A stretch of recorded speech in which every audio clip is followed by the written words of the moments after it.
দোয়া কুনুত পারেন না বলে যারা ভয়েতে বেতের নামাজই পড়েন না, তারা শুনেন তিনটা কাজ আপনার জন্য রয়েছে।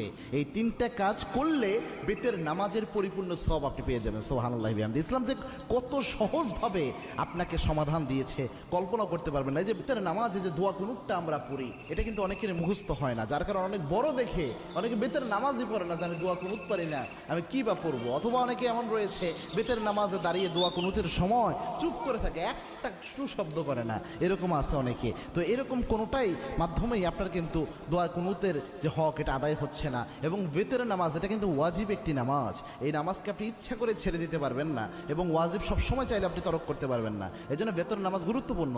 এবং কি আল্লাহর হাবিব সাল্লাল্লাহু আলাইহি ওয়াসাল্লাম বলতেন, ইন্নাল্লাহা বিতরুন ইউহিব্বুল বিতরা, আল্লাহ রাব্বুল আলামিন নিজে বেজরকে আল্লাহ রাব্বুল আলামিন নিজে ভালোবাসেন। সুবহানাল্লাহ। এবং আল্লাহর হাবিব সাল্লাল্লাহু আলাইহি ওয়াসাল্লাম সফর অবস্থায়ও প্রায় সময় চেষ্টা করতেন বেতের